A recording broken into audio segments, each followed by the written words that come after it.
rádio, o Brasil é um país que tá morrendo de gripe. Não se morre de gripe, sabe? É como se estivesse muito doente, o Brasil tá muito doente, mas a doença é fácil de resolver. Falar a parte econômica é simples, resolver o crime organizado é simples, é tudo muito simples. Mas a gente não faz nada. E aí a gente tá morrendo por embalo. Não faz nada. De algo muito simples. Assim, os petistas são muito fãs do Lula. O que o Lula fez nesse mandato? Qual foi a conquista do Lula? Pé de meia. E hoje a política nos conecta aqui na 92. Tenho o prazer de receber uma figuraça comigo aqui. Já esteve presente na 92 aqui conosco, acho que 2023, estávamos puxando pela memória, né? Num papo bacana aqui no nosso falecido Transtornados. Uma figuraça, o cara que é hoje, o cara tá grandão agora, o cara tá bacana. O cara é pré-candidato à presidência da República pelo Partido Missão, Renan Santos. Renan, prazeraço te receber, meu velho. Tudo bem? Como é que você tá? Um prazerzaço voltar aqui, não só na rádio, como em Criciúma, e até curioso com esse samba rock que você botou aqui de fundo, é isso? Sei lá o que é. É uma vietinha safada, né? Safadinha. Ô, Bruxo, 2 anos pra cá, o que mudou em você do ponto de vista de visão política, cara? Eu vejo seus vídeos, eu vejo você muito parecido com o que você sempre foi. Talvez um pouquinho menos ácido. Você acha que tá um pouquinho menos ou mais? Sim, eu botei um pouco de bicarbonato de sódio pra dar uma reduzida. Não, mas eu tô mais propositivo. Tá. Porque a partir do momento que, pra quem não sabe, eu sou o Renan Santos, sou um dos fundadores do Movimento Brasil Livre, e é um movimento, como movimento social, como movimento político, um movimento de fiscalização política. A gente nasceu combatendo corrupção no governo da Dilma, derrubada do governo da Dilma, fomos pra cima, erros que aconteceram no governo Temer, erros que aconteceram no governo Bolsonaro. Como movimento você tem que ser pedra. E aí a gente percebeu, a gente só vai alterar o Brasil se a gente for uma alternativa de poder. Portanto, precisava de um partido político. Agora com o partido, eu não posso ser pedra. Eu sou pedra, vidraça e alicerce, porque eu tenho que criar um alicerce de projeto. E aí eu passei a falar bem mais de propostas do que tacar pedra. E eu tô ganhando muitos seguidores e crescendo nas pesquisas por apresentar propostas, mesmo que sejam propostas que as pessoas consideram polêmicas. Mas, enfim, você só vai. O Brasil mudança é polêmica, Renan. Você não vai mudar nada sem polêmica, cara. Isso não existe, pô. Ainda mais no Brasil. Ainda mais no Brasil. Assim, o Brasil é um país muito complicado, porque o Brasil, ele. Eu tava dando um exemplo hoje, né, numa rádio. O Brasil é um país que tá morrendo de gripe. Não se morre de gripe, sabe? É como se estivesse muito doente, o Brasil tá muito doente, mas a doença é fácil de resolver. Falar a parte econômica é simples, resolver o crime organizado é simples, é tudo muito simples. Mas a gente não faz nada. E aí a gente tá morrendo por embalo. De algo muito simples. É igual, acho que o Bob Marley, ele teve, acho que um câncer no dedão, foi alguma coisa assim. E ele morreu porque não cuidou. O Steve Jobs, que o dele era complicado, era um câncer no pâncreas, né? O Jobs era teimoso também. Teimoso, ficou tomando suco de cenoura e morreu. O Brasil é mais ou menos isso. A gente tá com uma gripe, a gente tá vai morrer de gripe, porque a gente não consegue encarar os problemas. Mas tá mais fácil entender você agora, cara, porque a minha impressão, quando vocês começam, cara, vocês beleza, estão tocando pedra e tal, mas o que vocês falam era muito difícil de entender para a maioria da população. Não porque é inteligente demais, não é isso, é porque é complexo. Vocês falavam de coisas que ninguém falava, né? Vocês não eram populistas. Sim. O populismo é fácil, né, cara? Você fala o que você quiser e beleza, joga pro vento. Vocês nunca jogaram pro vento. Sim. Vocês tiveram que se tornar mais, não é populistas, mais simples também no discurso. Olha, eu não sei nem se meu discurso tá simples. Eu acho que o meu discurso, rodando o Brasil, porque eu falei assim, eu sou pré-candidato à presidência da República, e antes eu tinha feito através do partido que a gente montou, que chama Missão, que inclusive todo mundo fala que é o partido lá de Criciúma, porque tem as mesmas cores do Criciúma. Preto, amarelo e branco. É verdade. É verdade, assim, igualzinho. E a gente virou partido no ano que o Criciúma tava na Série A. E aí eu comecei a rodar o Brasil com um livro de propostas nosso, livro maior debaixo do braço. Aí vai Ceará, vai Rio Grande do Norte, vai Pernambuco, vai Maranhão, aí vai sul de Minas, vai Juiz de Fora. Aí você vai conhecer e fala, cara, o Brasil demanda muita solução e muito trabalho. E aí a gente começa a perceber que esse é o ponto, que o verdadeiro debate público no Brasil não é o debate que a gente fica discutindo. Não tem nada a ver, assim, os problemas para resolver, o que nós precisamos fazer para resolver o Maranhão não tem nada a ver com direita e esquerda, que a gente fica discutindo em rede social. Tem nada a ver. Não tem, os problemas no sertão do Rio Grande do Norte não tem nada a ver com discussões sobre direita e esquerda. E aí a gente começa a perceber que a gente gasta a maior parte do tempo em discussões que bombam em redes sociais, mas que são mais sobre rótulos do que sobre soluções. E eu posso dar exemplo se você quiser disso aí. Vamos lá, pô. Um exemplo. É de esquerda ou de direita o trabalho horroroso que os prefeitos fazem no interior do Maranhão? Que eu vi lá. O prefeito do Centrão, eu vi prefeito do Centrão do PL, falava que era bolsonarista, e vi prefeito do Centrão petista. Não importava. O trabalho era uma merda igual. Era uma merda igual. E era a mesma coisa que eles fazem. Eles roubam do mesmo jeito. A A solução que eu tenho que trazer para isso será de esquerda ou de direita? Eu não sei. Uma das soluções que a gente tem para trazer é ver, por exemplo, o que a China, que é um país supostamente comunista, faz na administração das províncias e das cidades. Todo prefeito lá é obrigado a trabalhar com um indicador de desempenho. Então, cara, assim, se você não subir por exemplo, a taxa de cobertura de esgoto numa cidade na China de 10% para 30% no mandato, acabou. Tá ferrado. Verbinha cortada. Exato. Eu quero fazer isso no Brasil. Mas você é de esquerda fazer isso? Eu não sei, eu não acho que você é de esquerda. Eu acho que isso só é racional. É como uma pessoa fazendo numa empresa. Numa empresa, uma pessoa, você contrata alguém pra, sei lá, chefiar um setor numa empresa com dados, metas e indicadores. Eu acho que um prefeito tem que trabalhar assim. Aqui no Brasil, nenhum trabalha com isso. Quando você fala isso, cara, alguns amigos nossos, grandes empresários que viraram políticos, eles falam sempre a mesma coisa. Quando você chega no setor público, a sua vida, tudo que você aprendeu no setor privado, você tem que jogar fora. Porque nada funciona. É tudo lento, é moroso, é burocrático, é idiota, entendeu? Sabe, você não tem decisão para tomar as coisas. Exato. É um peso muito grande, né? Porque é o sistema de incentivos e recompensas. No setor público, os incentivos e recompensas se dão de maneira muito complicada. Por exemplo, você tem no funcionalismo público, direito de greve bem garantido para praticamente tudo. Então, se um determinado setor de uma prefeitura ou um governo estadual quer fazer uma greve para apertar, para obter um aumento e estourar a conta pública, ele faz e quase não tem consequência. Na iniciativa privada, ele não dá para fazer isso. Ao mesmo tempo, um prefeito numa cidade, vou dar um exemplo, eu vi isso muito no Maranhão, mas Ceará tinha isso, Rio Grande do Norte tinha. Prefeitos não entregavam... O Maranhão deve ser um negócio alucinante. O Maranhão, assim, se as pessoas quiserem entender o quão problemático é o Brasil, as pessoas têm que ir pro Maranhão. O Maranhão é o estado que está na pior situação do Brasil. Não há nada igual ao Maranhão. Não há nada. E o problema o governo federal brasileiro é mais Maranhão ou ele é mais Santa Catarina? É mais Maranhão. É muito mais Maranhão. E mais, Santa Catarina tá ficando Maranhão ou Maranhão tá ficando Santa Catarina? A gente vai se transformar. Eu tava agora aqui, vai sair um vídeo, eu fui lá no trilho, no Pinheirinho, pelo amor de Deus. O que tá virando aquilo ali, cara, aquilo parecia que eu estava no Maranhão. Eu vi Cracolândia, eu vi esgoto no meio da rua, vi traficante, vi tudo, filmei tudo lá. Assim, um cenário bem perigoso. Você foi lá, você foi corajoso? Foi. Assim, o bicho pega ali. Eu fiquei. Não parece Santa Catarina. Então, Santa Catarina está se maranhanizando, o Maranhão não está se catarinizando, entendeu? E isso é muito preocupante. Isso é muito preocupante. Um prefeito dessas cidades que eu visitei, ele não tem nenhuma obrigação em melhorar nenhum desempenho, aumentar a atividade econômica, aumentar o desempenho na área de educação, saúde, nada. Ele precisa dar emprego para as pessoas dentro da prefeitura, compra um voto com um saco de cimento, com 1 milhar ali de telha, dá uma graninha, faz um show do Wesley Safadão, faz um bom São João, está reeleito. E aí, bom, esse é o sistema de incentivo no setor público. Então o prefeito, ele compra as pessoas e ele ganha a eleição. Não é sobre desempenho, numa empresa em geral é sobre desempenho. Um vendedor vai ganhar mais se ele bater a meta dele. O que eu quero colocar, que nós precisamos colocar no Brasil desesperadamente desempenho e métodos de gestão, todos metrificáveis, para que um prefeito, se ele atinge essa meta, pode receber mais emenda, por exemplo. Pode fazer o show do Wesley Safadão. Beleza. Quer fazer seu show do Safadão? Tá batendo meta, faz o show do Safadão. Corra pra reeleição. Agora, não bateu meta, não pode concorrer à reeleição, fica inelegível por 8 anos, ele e o partido dele naquela cidade.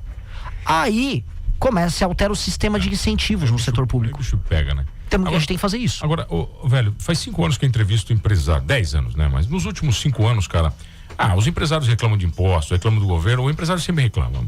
Só que a coisa que eles mais reclamam aqui é emprego. Aqui é o contrário, aqui eles reclamam que não tem gente para trabalhar, que ninguém mais quer trabalhar. E aí tem muito empresário, já vi vários catarinenses falando em nacional que é culpa do Bolsa Família, né? Como é que você enxerga isso? É culpa do Bolsa Família isso aqui em Santa Catarina especificamente?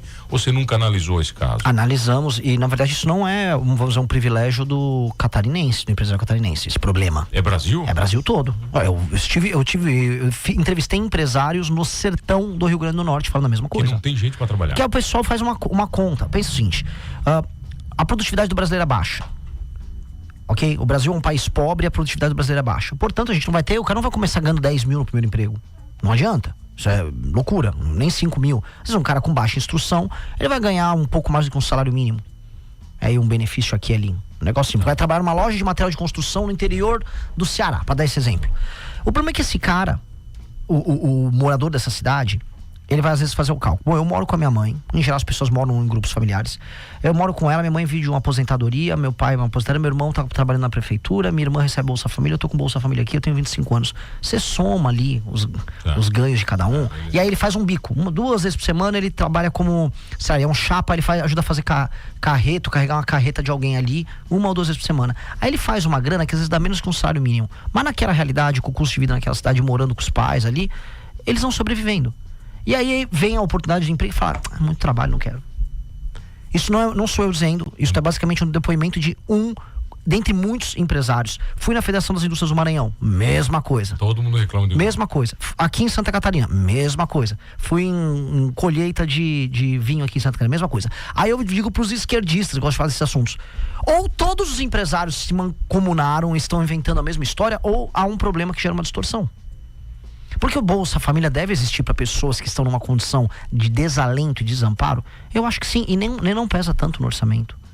Não, a gente gasta bem pior com outras coisas no Brasil que não o Bolsa Família. Dito isso, homem com 25, 30 anos de idade, ou mulher com 25, 30 anos de idade, saudável, tem que trabalhar. Vai trabalhar. E aí entra a coisa, mas não tem emprego. Alguns lugares não tem. Tá, aí outro papo. Mas aí o que o Estado pode fazer? Essas cidades têm ruas pavimentadas, o cabeamento de energia elétrica tá funcional, tem poda. Vamos montar frente de trabalho com as prefeituras. A prefeitura e o governo federal vão fazer frente de trabalho e a gente paga um valor um pouco a mais do que o Bolsa Família pra pessoa trabalhar 2, 3 dias a mais pra ela sair da inércia. Não, vai ralar, senão não recebe Bolsa Família. Aí vai ralar. Aquilo gera disciplina, gera autoestima pra pessoa. Pô, lá no Pinheirinho, aqui, eu vi. A gente entrevistou algumas pessoas que estavam já na situação de usuário de crack.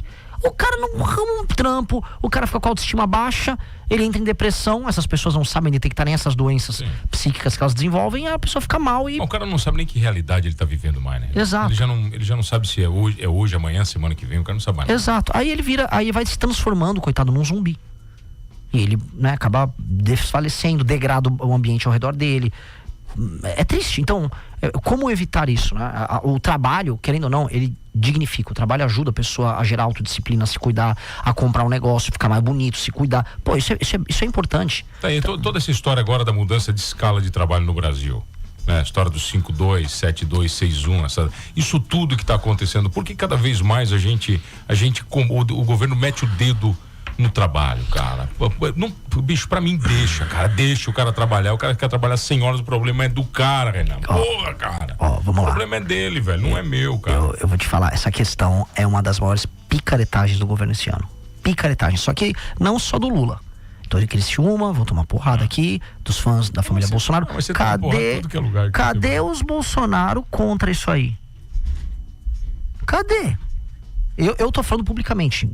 Isso é uma loucura. Porque tá sendo oferecido primeira coisa, vamos falar do 6x1. Esse caso 6x1 é que a pessoa trabalha horário fechado toda semana, todos os dias da semana. Não, eu já trabalhei com fábrica. Tem pessoas que trabalham meio período no sábado. É de acordo com o escalonamento que você vai fazer no seu horário. Se você mora numa cidade pequena, em que o tempo de deslocamento do transporte da tua casa pro trabalho é às vezes 10, 15 minutos, é uma coisa. Foi criado toda a comoção ao redor do 6x1 porque em grandes centros urbanos a vida do trabalhador é horrível. Uma pessoa que mora na periferia de São Paulo, aí vai pegar um trabalho 6x1 num lugar mais central, ela passa horas e horas no trânsito. Então ela realmente não vive. A vida dela é muito ruim. E aí ela fica indignada. Pô, minha vida é assim. A vida precisa ser assim. A questão que não é se ela tá escolhendo se a vida precisa ser assim ou se é uma maldade do empresário. É porque as coisas são assim num país em que a produtividade é baixa e a renda é baixa. Em que contratar e demitir uma pessoa é muito difícil. Em que ter uma empresa no Brasil é muito difícil, é muito complicado. Essa é a realidade das coisas. Não é culpa do empresário, não é culpa do trabalhador, é como as coisas são num lugar em que as pessoas precisam trabalhar. Quando o governo vai lá e interfere sem mexer na produtividade, sem mudar, por exemplo, o tempo que as pessoas passam dentro de um ônibus indo e se deslocando do trabalho de um ponto ao outro, ele só está enganando, porque ele está fazendo o trabalhador achar que ele tem a seguinte dicotomia: olha, eu posso trabalhar 6x1 e ganhar o salário X, ou eu posso trabalhar agora 5x2 com menos horas trabalhadas e também continuar ganhando X. E não é isso que está sendo dito. A questão central essa é a verdade. Ou você trabalha hoje, do jeito que o Brasil tá, no 6x1, ou você não tem emprego. Para muitas pessoas vai ser isso. Ou o emprego vai diminuir. Ou você vai ter que ir totalmente para informalidade. Ou você vai fazer bico. Só que o governo tá falando que vai acontecer isso para essas pessoas. O governo tá pegando os estudos como foram feitos por federações de indústria, federações comerciais, que mostram, perdas na casa das dezenas de bilhões para os setores, demissões na casa, assim, das centenas de milhares. O governo não tá falando isso. Só tá falando assim, tô tirando do empresário para dar para você. Isso é mentira. Isso é mentira. E o Brasil tá fazendo errado. É um momento que o Brasil tá passando em que a nossa produtividade não aumenta. Produtividade é a quantidade de recurso que uma determinada sociedade, quando o trabalhador faz uma sociedade por hora trabalhada, quantidade de dinheiro que ele gera. Pois bem, a produtividade do Brasil não aumenta como deveria. E quando comparado com outras nações do mundo, ela tá ficando para trás. Tá aumentando do Vietnã, a Índia tá aumentando, China aumentou demais. Isso significa o quê? O trabalhador tá ganhando mais lá. Ele trabalha muito e ganha mais. O nosso tá trabalhando menos, tá ganhando menos, e agora a gente tá falando, não, a solução é trabalhar menos ainda. Veja, uma pessoa que tá na iniciativa privada e ela é uma autônoma, o cara faz Uber, o cara vende um perfume no Uber dele, a mulher dele faz uns doces, vende pra fora. Muitas famílias em São Paulo vivem assim. Talvez aqui em Criciúma a gente tenha também esse tipo de modelo. O cara vai lá, faz 2, 3 trampos, às vezes trabalha quase todos os dias. A semana ele tira 8, 9, 10 conto. Ele tá fazendo a renda dele. Tá trabalhando muito, mas ele tá escolhendo isso. Ele prefere fazer isso do que pegar um emprego CLT pra tirar 3 mil. Ele escolheu isso. As pessoas estão escolhendo trabalhar mais para poder consumir mais, para poder salvar um pouco mais de dinheiro para ela, para fazer uma aposentadoria ou investir em um outro negocinho. As pessoas estão fazendo as escolhas delas e o governo não quer que elas façam as escolhas. Essa é a real. O governo quer fazer populismo. Eu acho isso tudo uma picaretagem. Quando você fala de populismo, cara, o presidente da República, nada mais é do que um grande negociador. E negociador no bom termo, né? Ele é um administrador, negociador. Você tem muita coisa para fazer, né? E negociar no Brasil muitas vezes é ter a sua flexibilidade moral, né, colocada em prática, né, cara? Você tá preparado para isso como presidente, cara? Eu acho que como brasileiro, um lugar onde a gente anda em cima de esgoto, onde a gente vê o erro pra lá e pra cá, a gente já vive nessa negociação diariamente. Você tem que olha só, você negocia sem saber com o assaltante, você nem vê a cara do assaltante. Quando você põe um filme no teu carro, ou quando você põe um muro na frente da tua casa, você já tá numa negociação.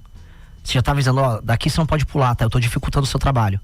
A gente permanentemente negocia com absurdo. Se o cara tem uma pequena empresa e ela sabe que vai receber uma fiscalização, eventualmente de um fiscal picareta que vai querer tirar uma grana dele, você já sabe como se adaptar. Então nós somos muito adaptáveis. E a gente já está se adaptando com a maluquice. O que a gente não pode perder é a capacidade de indignação e o seu conjunto de valores. Então, se eu viro presidente da República, eu sei o que não é negociável e eu tenho que trabalhar, aí sim, para dobrar os adversários de modo a minha agenda vencer. Então eu não posso trair a minha agenda. Eu posso não conseguir entregar 100% dela e entregar 70%. Aí outra entrega 50%, outra entrega 80%. Mas eu tenho que sempre puxar pro nosso lado. Infelizmente a gente vive num país, tá, em que o presidente não manda nada. Nada. O presidente é um boneco. Ele é o cara que tem mais votos de todos. Ele é o único cara que é eleito de maneira majoritária e ele manda menos do que o presidente do STF e ele manda menos do que o presidente da Câmara e do Senado. Isso é uma bizarrice. Bizarrice. O Bolsonaro não mandava, o Lula não manda, o Temer já não mandava. E tá ainda pior, porque o STF manda muito mais do que ele mandava antes. E agora com o orçamento secreto, os deputados e os senadores mandam muito mais. Eles podem dar uma banana pro presidente. E aí o presidente ganha, e não é nem que ele negocia, ele não faz nada. Os petistas são muito fãs do Lula. O que o Lula fez nesse mandato? Qual foi a conquista do Lula? Pé de meia. Vou dar uma graninha pro sujeito ir pra escola. Pro cara ir pra escola. Ele não faz, assim, não tem nada de desempenho, é só ir pra escola. Qual é a outra? Gás, vou dar um vale gás. Vou dar um botijão de gás pra pessoa. Pô, tamo bem, hein? A Índia mandando sonda pra Lua, e a gente vai dar agora um botijão de gás. Obrigado por assistir, inscreva-se no canal, curta e compartilhe. Até a próxima!